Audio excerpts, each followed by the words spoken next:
Good morning from Thought for the Day from St Peter's Bexhill.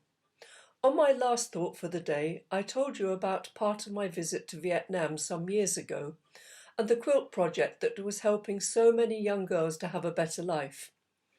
I've been looking back into my diary for more stories which I hope will interest you and also give you just a little insight into what life was like for the Vietnamese people, but also the small but effective projects which were helping to improve the lives of the poorest.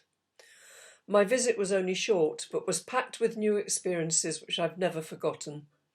Much of the time was spent visiting missionary projects, but we managed a little sightseeing too. One day we went down the Coi Chi tunnels. You may have heard of them. They are not far outside Ho Chi Minh City, in a very overgrown, jungly sort of area near the Saigon River. It was extremely hot and humid, and the sweat was running off us all in minutes. First, we were taken to watch a very old film, which was extremely anti-American. Also, a map of the tunnels and a model showing a huge slice of them, rather like an ant's nest model in a science lab.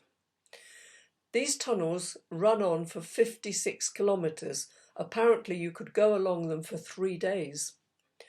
16,000 people hid in them during the Vietnamese War, and only 6,000 survived.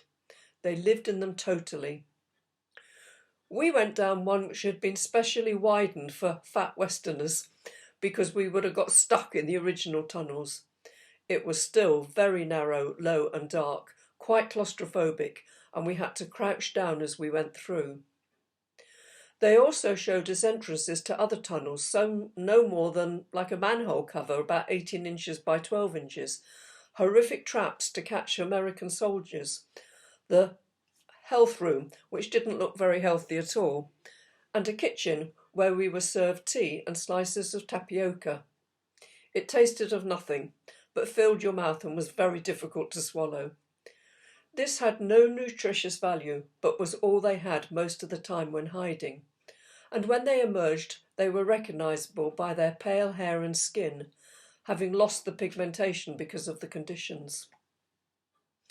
I don't know how this sounds to you, but it was very difficult to take in just how awful it must have been, even when you saw it and had a very tiny experience. And then when we came up from the tunnels, there were screams in front of me because a snake was at the entrance. But the guide said it was all right, it wasn't very poisonous. Presumably these snakes got into the tunnels. I just can't imagine what it could have been like to live down there. My diary doesn't say, but I think I remember being told that many people were in the tunnels for up to 2 years. On the bumpy bus ride back into the city, I was very quiet, and what I'd seen stayed in my mind as we continued on our visit. The Vietnamese people we met were gentle and friendly, but, as in so many countries, terrible things happened. What is it about the human race that we don't learn from our mistakes, and wars and indescribable hardships still happen? As I prepared this, the words of a song came into my mind.